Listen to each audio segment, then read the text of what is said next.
Inkonzo kufanele iqale ekhaya. Sinabantu abaningi abahlonipha kakhulu endlini zamasonto namadoda ihlonipha kakhulu endlini yesonto. Kanti manje masifika ekhaya phakathi kwawo nonkosikazi kuba khona ingwe nengonyama. Kuyintombi. Thina sineminyaka engaphezu ka-40 sahlala sibabili. Asikaze sixabane phambi kwengane. Zethu. Asikaze sithethisane phakathi kwey'ngane zethu.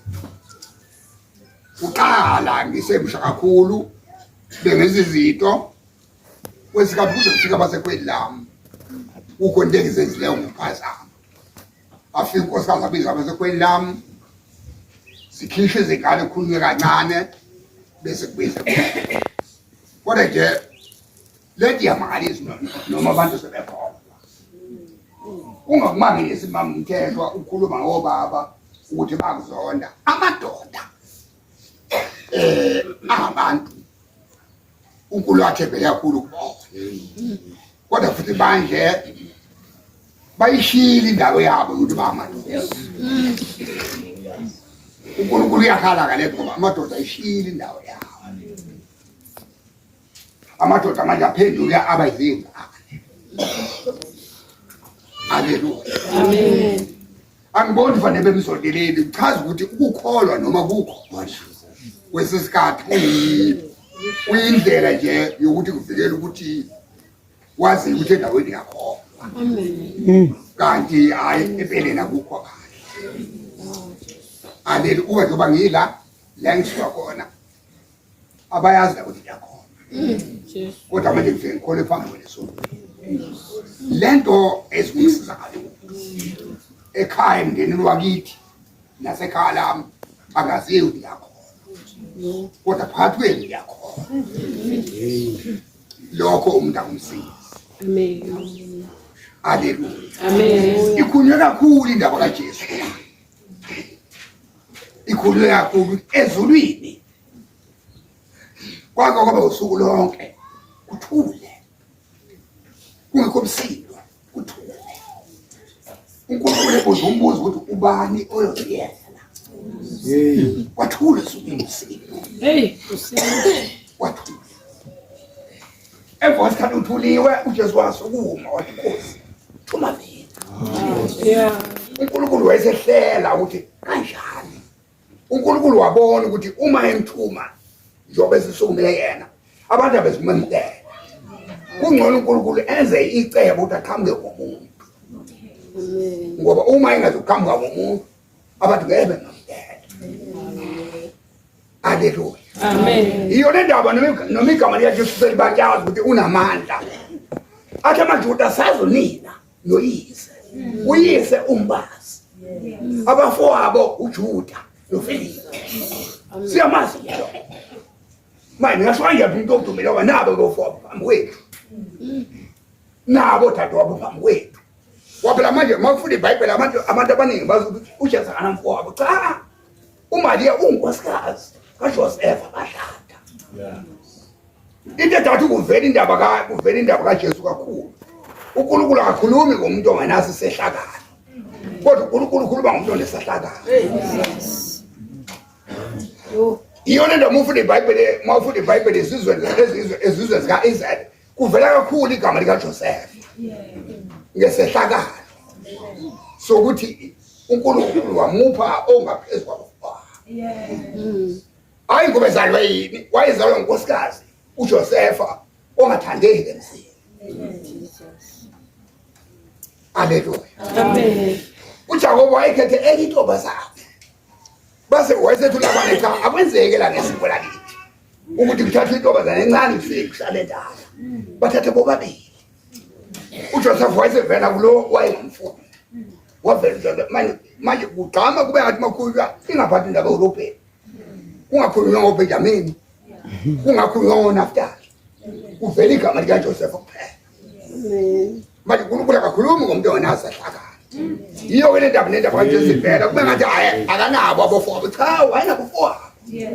Incwadi kaMateyu 13 verse 47 noma 46 iyakuchaza la ukuthi odadewenu nabafowenu bengaphandle bakubili. Odadewenu. Haleluya. Amen. Ebenabo abafowabo. Madoda ngiyacela asithathe indawo yethu. Kulo mkhwelo wezekuseni ngiyacela ake sithathe indawo yethu. Ukuze ngikhule ngibe ngaka. Ngibe nezimhlophe. Ngehlaphaza ngathatha indawo yami. Hallelujah. Yes. Haleluya. Amen. Uma khona emzini sekushoniwe mina ngiye. Ngiye nkosikazi hambe uyobuka nkosikazi kwenze njani. Ahambe nkosikazi iqala ayobuka. Ngilalele lapha yana uthula umsindo okhala bese ngiyamlandela. Ngithi kwenze njani ufika nkosikazi eseshumayela phambili. Haleluya. Amen. Ngithembela namanje ngikhathi ngisuke ngizokhuluma kuba bekhona bengizothi ayisondela khona. Amen. Eduze kwami. Amen. Uma ngikhwehlela ebusuku uyena ovukezela mina kwenze njani. Akukuhla ngakusi kanjalo lapha ngithina kusala kuvela ibesimangaliso. Isizwa iwuthisha iyafunda esikoleni balele nomakoti empedeni owodwa kubabili. Uma belele empedeni owodwa kubabili avuka umakoti ekuseni awulusa amazogeza alusa ibrafesi yokhinda bese phindile empedeni eyovusa indoda kudala ishonile. Bebelele empedeni owodwa. Mawufuna incwadi kaMateyu 24 ithi uJesu besika abantu bobabili besina bekhaya bobabili besika besetsheni. Hey. Uyothatha omyesana. Amen. Manje angikhulumi ngomnye umbhedo ngikhuluma ukuthi belele embhedeni owodwa. Uma ubiza udokotela uzohlola umzimba uthi udokotela 5-6 hours ago. Lo muntu uhambe ngaso. Unkosikazi olethu uvuka lapha nje bendothi ishonile. Bancikene babambe. Hey, siya. Athatha omnye umyesana.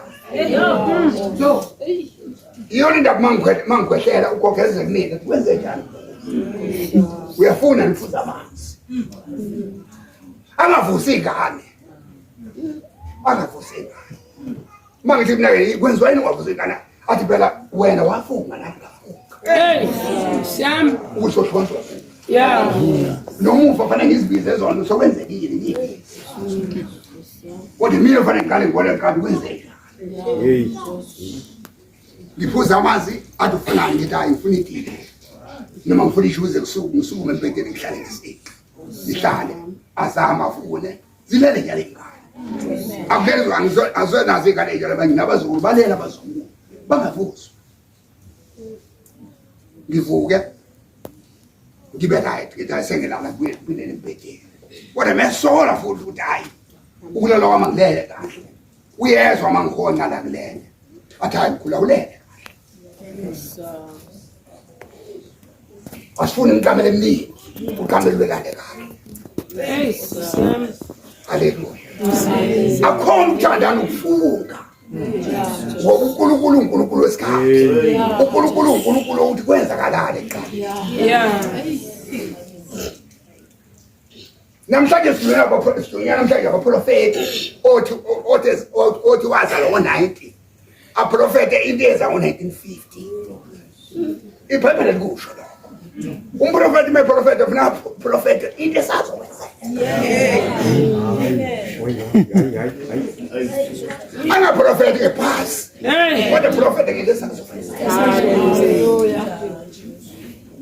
AmaBhayibheli ethu siwafunda encwadini kaIsaya 53. uIsaya akazani noJesu. Sokhuluma indaba kaJesu akasona isizwe lesonto. Abazange babonana. Kodwa manje Isaya ukhulumile ngaJesu. Bengazange babonana uyokhulumile ngaJesu. Indaba kaJesu yahlele. Indaba kaJesu akakehliswe elethwe phansi. Kodwa manje Isaya ukhulumile ngaJesu. Sinabaprofeti abanjalo wethu ababhale eBhayibhelini. Hayi lo zalo ngo-90 ukhuluma indaba eyenza ngo-1940. abuze umuntu omdala kuyena athi uyamazi baba wakho ukuthi wabulaba yini wafa kanjani baba wakho lende imsizo umuntu. Hayi lethi inhlungu. Haleluya. baka kwathula ezulwini kwathi umsinde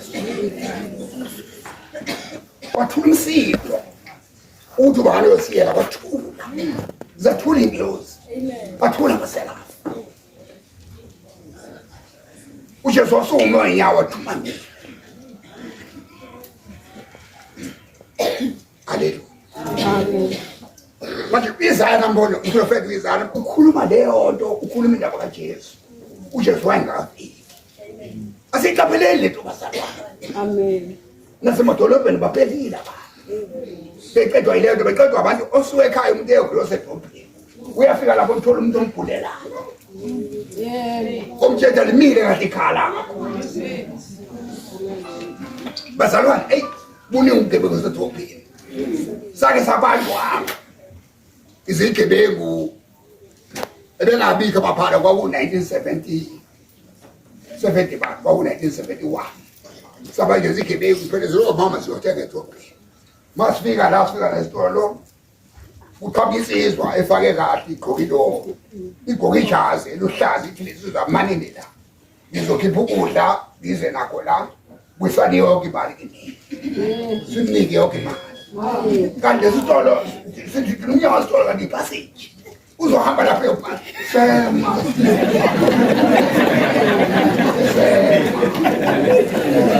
siphethe isikwama siphethe ukingo sema ngangagani ofokoza esaqodadwethu okulamayo wayekhona sema phambi kwesitolo uzo-8 ekuseni kwathi makuya ko-1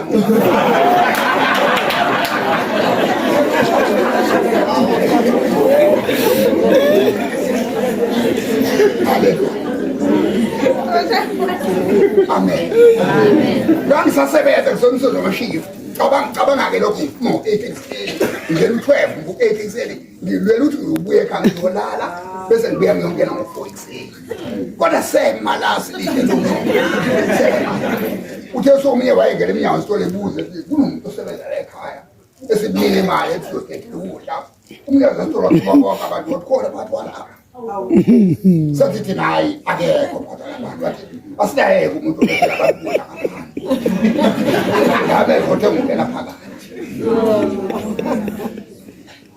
sabuya sesiye ebhasini silandela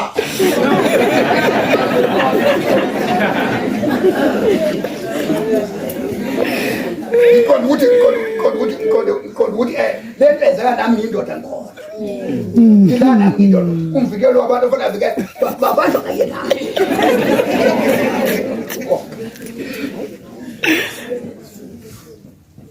haleluya Amen.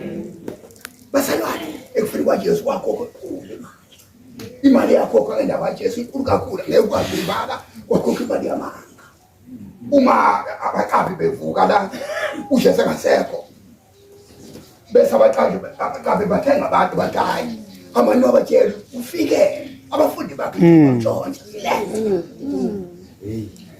kwakhokho imali yokuqamba abantu imali kanjwa ngayamanga imali kwakhokho enkulu imali yokuqamba amanga wanikwa abantu haleluya Amen.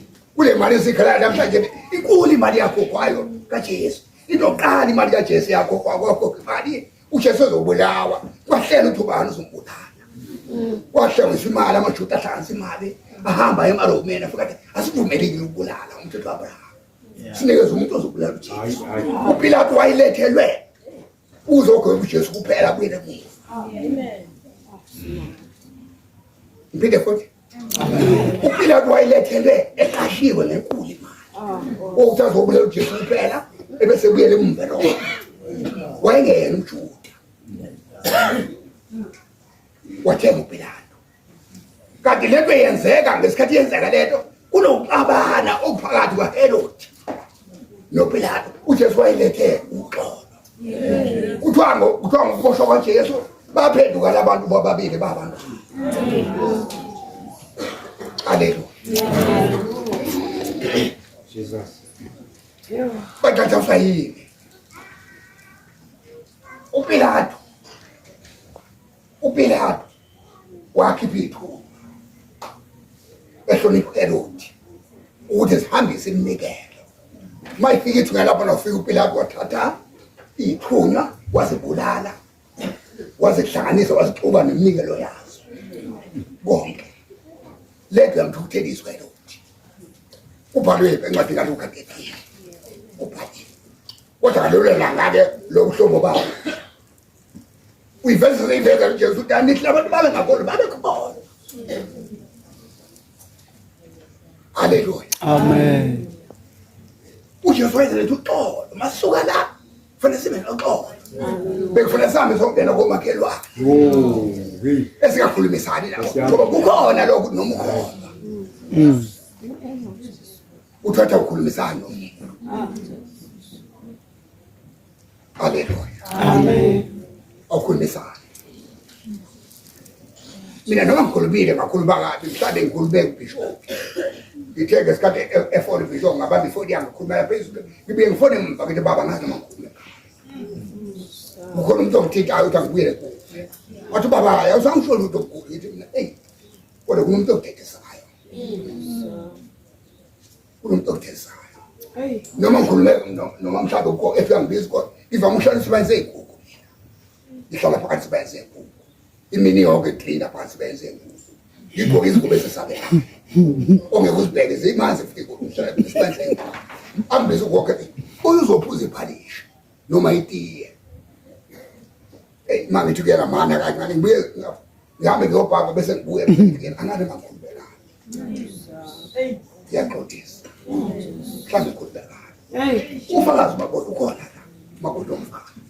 Ngibonile manje sibiza umkhulu uNtuli azokhuluma ngoba akuyena baba. Ngaba insizwa. Ngaba umfana ngaba insizwa. Ngaba ubaba. Namhlanje umkhulu.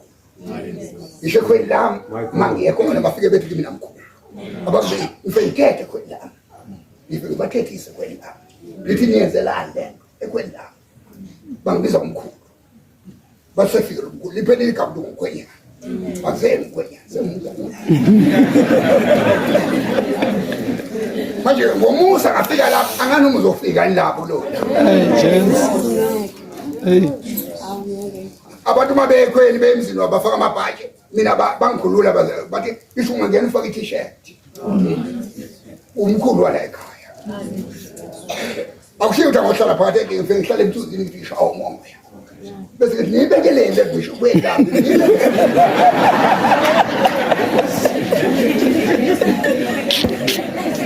Babeshezwa mkhulu besingaboni ingane besingaboni. Yazangathi umusa. Musa. Hayi Nkosi yami. Ubaba ozala azange nento ezimhlophe. Mfowethu kumele amazi angabe nento ezimhlophe. Umusa. Haleluya. Amen. Akukho lapha ngakuphalela khona. Umusa. Ngonkulunkulu. Ukuthi angeze ukuthi ngibone isikhathi.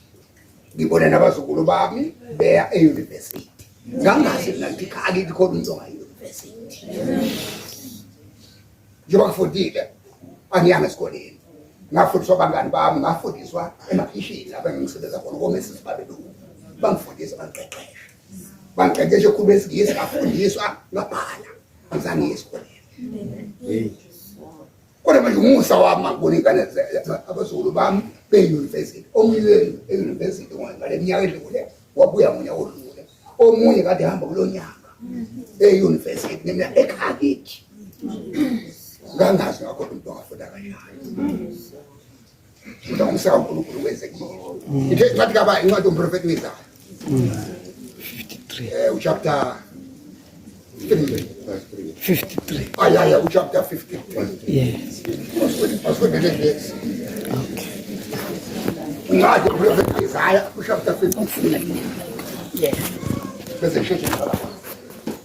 Mangiphathi lo muntu. Ungumthatha ukuthi umfundisi wena. Akayeni umfundisi. Babulala abafundisi. Babulala. Ukhona wayelapha idolobheni esiyenga. Ubefika lapha idolobheni esiyenga lapha. Akhipha 1000. Athi unesi. akaphumule impahla nesabeni ngo kanti bulela umkakhe wasemangalo yi40 ngigcineni ukufonelana nonkosikazi Hey.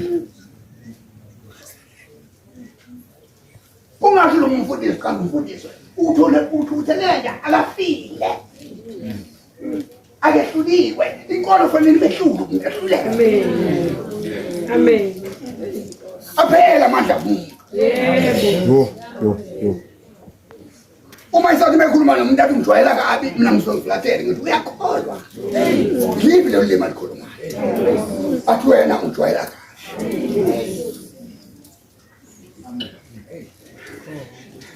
ngiyekuzwa abazukulu bami bekhuluma kanjalo kabethi wena ungijwayela kabi ngithi mina ningalahlekelwa lapha esibhedlela isizulu asike izwi lesishoyo ufuna umuntu akujwayela kahle ujwayela kahle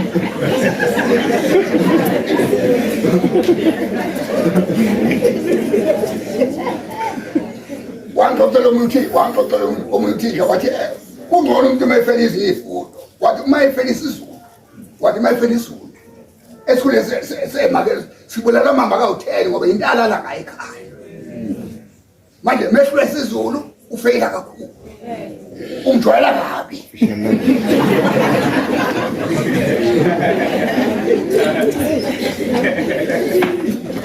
no angisho ukuthi kuphi isizulu sanamhlanje kodwa sikane uma kuyiphi dictionary ayikho sikane uma kuyiphi isichazamazwi asikho isizulu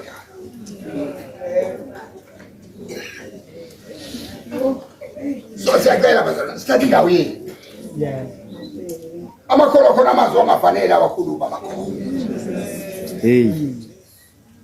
amakholwa nje uzayihloniphe funa abe abantu abakhethekileyo uPhilip mayithi mawube kini lo mqondo Yeah. owathe inkosi wehla wathatha isipho somuntu awubeki lo mqondo oKristu ale asikhulumi njengabantu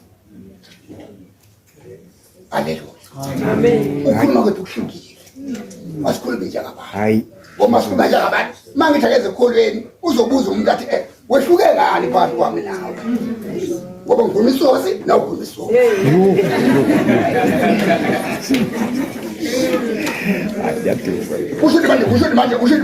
ushuthi manje ulingisa mawudla ushuthi ulingisa lo muntu babesebenza etrogwini bebehlaba amalala bewehlisa etrogwini sekufika umuntu lo mzalo usethi awu bengicela umshumayeli usibanibani umvangeli usibanibani sebethi ke bona ayi la ekhaya ukhona umuntu kwaziwa lapha abamboni bamnyama manje abantu amalala ngesenyama hayi bathi hayi bengicela umvangeli usibanibani hayi ufune umbuzo athi lo muntu hayi imina wena naye hayi abuyile umgezela baxoxa bese bethi abantu bonke labayisikwata betshela lokhu bethi besingazi kuyakhona lona masithuka naye uma sihlaba lazosithuka abantu lazobathuka naye siyakabuza umvangeli Hayi. umshuba iposition akazayo besithuka naye abantu uma sithuka naye uyathuka lo sizwa nje ukuthi ushumala nini phela sithuka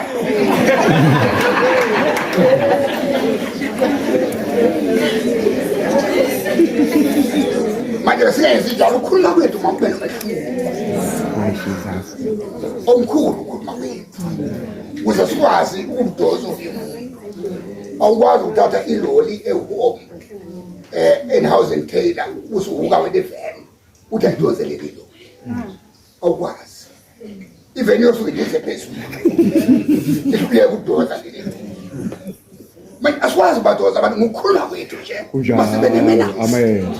ekhulumeni kwethu imenazi yokukholwa sibe nemenazi masihlukane ukuba isotsi masihlukane incwadi yomprofeti Isaya abantu 53. uverse 7 asifundele Okay, bazalwane 53 incwadi kaIsaya. akesime kancane baba ngiphambi kwabantu asibalela bethu ngiphambi kwabantu Mighty angazi Nkosi uma ngibhalisile umphako wasekuseni wokunikeza abantu ngidinga baba umphako ngimile phambi kwami ngiyazi baba umthuma umuntu ngamphathisa umphako My Jesus.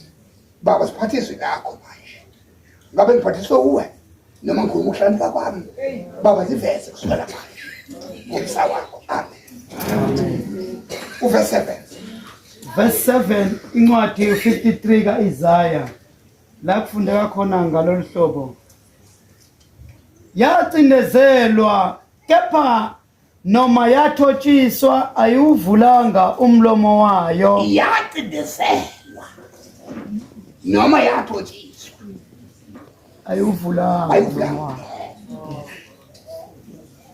haleluya Amen. yacindezelwa yavunyiswa izinto engazazi kodwa noma kunjalo Uvulanga ayuvulanga umlomo wayo yacindezelwa yathotshiswa haleluya ayi izwe namahle uJesu ukhuluma indaba kanje Isaya umprofeti Isaya ukhuluma la nje akeke sulusa kabasani ukhuluma ngoJesu oseza buyesu akakhuluma ngoJesu wafika wedlula simazo uprofeti namhlanje baphulathi wabulawa abantu baba wakho azobuza mina nje wakhe imiyalo 80 yathi baba wakho wabulawa uyamazi wafaka njani uyafuna ukwazi ukuthi baba wakho wabulawa ubani uchitha isikhathi ukhuluma ngento ezedlula udala uchitha isikhathi esintaya haleluya Amen. akhuluma izilimi akhuluma izingisi asho yonke into bese ngithi mina ngiyafisa kube zalele ebhale encwadini yami ingavela la ukuthi ngesikhathi ikhuluma ngelimi kanje bese kuvela umuntu bese kuvela umuntu okwazi ukuhlaziya ihlazo ukhuluma ngelimi kodwa amagama amaningi wakhuluma ngelimi umuntu okhuluma ngelimi akakhulumi la ukhuluma uNkulunkulu into oqala ilimi ezikhulumayo ukhuluma igama ukuthi siyakhala nje yena akayiphethe kahle ngengikhala insizwa yami ngithi ngifisa ukuthi ngafika umuntu engibaziyo mina abantu okakhuluma ngelimi uphiwe ukuhlaziya ilimi ukuthi uthini manje ilimi sikhomba wena qazi ukuthi wenza kanti abantu wena uyakhona ilimi eyikhuluma kuwenza mangalela wena ilimi zakho eyikhuluma kuwe ngimi uzokhuluma ilimi oshubani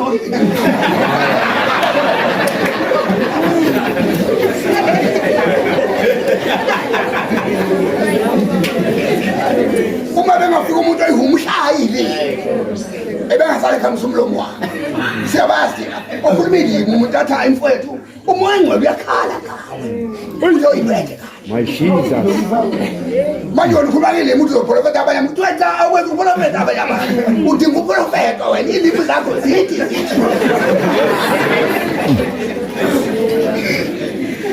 Amen. ilimi zakho zithi ilimi zakho ushayisa emsese yesikhathi ufike umakoti uthi besibambekile namhlanje hayi ufanele uvule khona ilimi eyikhuluma kuwena zisho njalo uyoyeka ukhuluma ilimi mhla wathola abantu abadala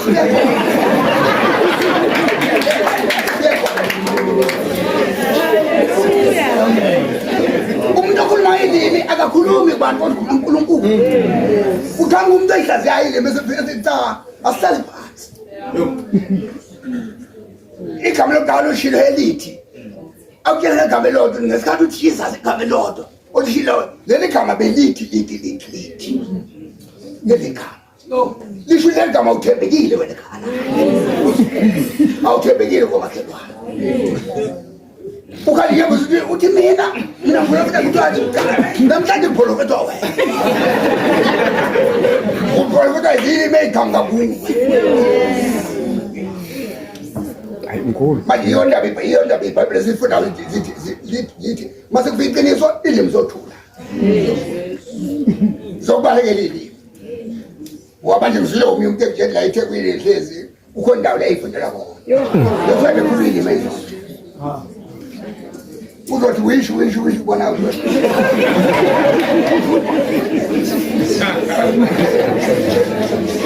verse 7 Siyafunda bazalwane verse 7. athola kancane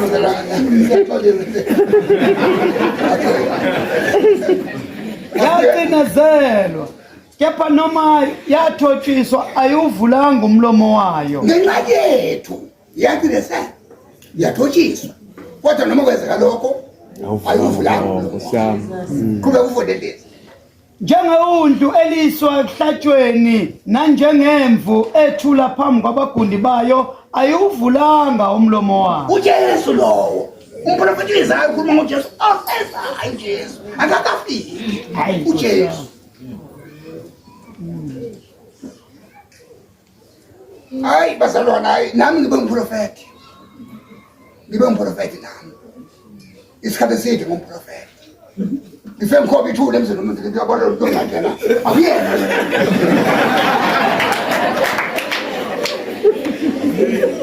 ngikhoba ithule emzini umuntu lo muntu lo ngajela bamkhipha bafaka umyumo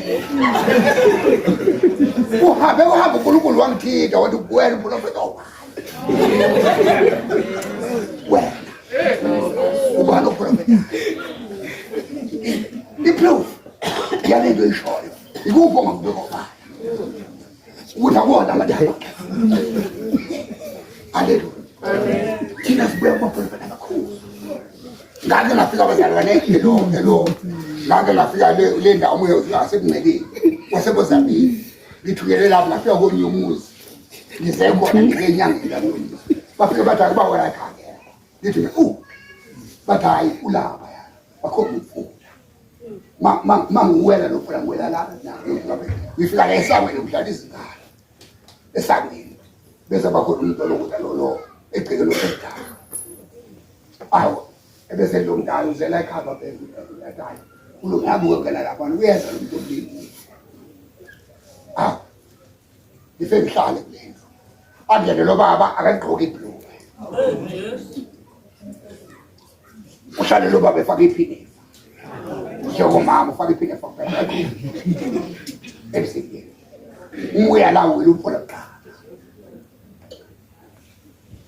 ngafika ngahlala ngabhula ngaceda mase ngibulile ngakhipha imali angiyiphethe ngilika yona wathi cha la ekhaya umuntu akashini ngithi mina ngesesha athi lalela-ke athi hamba-ke imali uyifake emanzini ngithi mina kuyena masifike angiphelezeke ngithi mina la imfule athi cha uzobona ngathi igule ngazoyithanda ngicela ukuthi noma kuyiphi indawo la uma ungenawo umfula ngakini wofika ukhipha ikomishi uyifake imali phakathi uzawachitha amanzi ngesikhathi wachitha mina ngofonela ethi imali sengiyitholile nebela kayithatha imali ngihamba la mafika shoping ngafika khona amachibi ngasada ngafika ngayifaka phansi lokhu zenodakini ngathi ngiceda lapho ngiyongena lokhu zebhasini wamfonela wathi baba ngiyabonga wenziwe kebheke iphelele haleluya wabuya uNkulunkulu wangitshela wathi lezi zinto ngeze ngingenise ezulwini ayisizwe haleluya Amen. yathotshiswa kodwa yema njengewulu Yes. limi phambi kwabakhulu bayo kusho ukuthi ngamanye abazwe ayikhomplenanga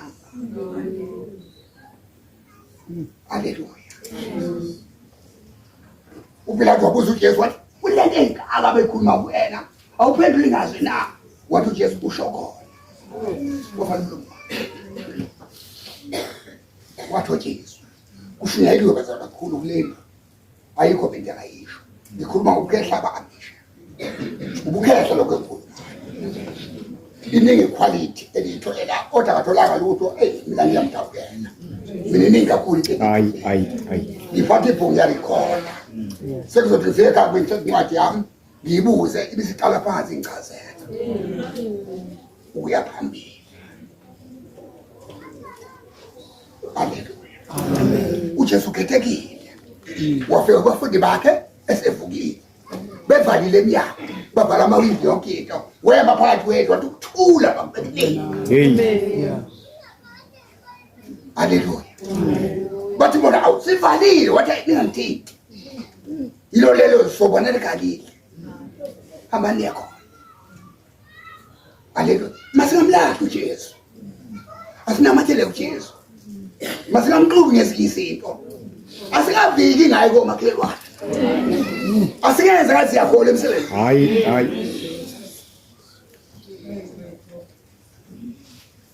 bekwenziwa iphathe emsebenzini sasebenza wase kuthiwa hayi abaphositile hayi bese kuba khona lo ezinye izinto eshisa iphuzwa sibethi kathane abaphezulu esifuna babona sayithatha impilo zokuzaphuza kwala yaphuza inceke idrink yathi hayi iphathele ingane ekhaya wala wathi hayi noma mina ngezilutho ozophathela bathabele uyakhona yonke incwadi edrobheni uyineli bandla yebo ngofakazi batsho bathi yakhona nje wona wathi hayi usahleliwe la kuyaxoxa ila kuzodliwa xa ngiphuza oqala kumele waphuza idrink babona selivula ethi manje ngiyahlanganisa ngenzele i-energy ngiyakubanisa akukho kufihliweyo ngakuvela alikho itshe loshiwa phezu kwelitshe elinganokuswa phansi haleluya kulo mkhuleko bazona sekuseni senze kahle siqale ngoNkulunkulu ngiyacela sikujwayele uqala ngoNkulunkulu futhi uNkulunkulu masimkhoza singalingisa amaSulumane amaSulumane amkhoza uNkulunkulu amkhoza uAbraham amshona kodwa uNkulunkulu amaSulumane omkhulu ilanga Mawushawu 6 ishona phansi ilanga uhamba ayophuza idakamizwa ayodla insangu yakhe adesaphe phelele sishonile la nasekuseni ngo4 avuka desaphe pheleleyo alinde maliphume ilanga bese bebuya kwifasting bakhoza uNkulunkulu welanga oyekhonza eBhabhiloni kwakhoza uNkulunkulu welanga kulo uNkulunkulu welanga noNkulunkulu wethu bona bakhoza uNkulunkulu welanga bahlola impilanga bethi manje fasting ifasting enjani lana ebakhona emina yikho ebusuku yaliwa kodwa labantu bakufasting wacindezelwa wathotshiswa kodwa noma kunjalo akazange uvule umlomo wakhe wema njengemvu ime phambi kwabafundi bakhe bekadezi yasuswa ekucinezelweni nasekwahlulelweni kubani esizukulwaneni sayo owacabanga ukuthi yahlithwa ezweni labaphilayo ishaywa ngesiphambeko sabantu bami na yo bese kushiwo lokho zathi kwathule ezulwini kwathule yasuswa dedi yasuswa yaba sendawo nayo yodwa haleluya amen lathula izulu lathula langawubanga umsini ngamusa umusukala kodwa ekhaya akuza muthula ilanga lonke ekhaya uthule ungakhulumi ilanga lonke haleluya ungaya kumenyezwa khona uthi wesekwenze kude khona bafika kuqala ungathi zitatheli mawuthola abantu belemgwaqweni sefika kuqala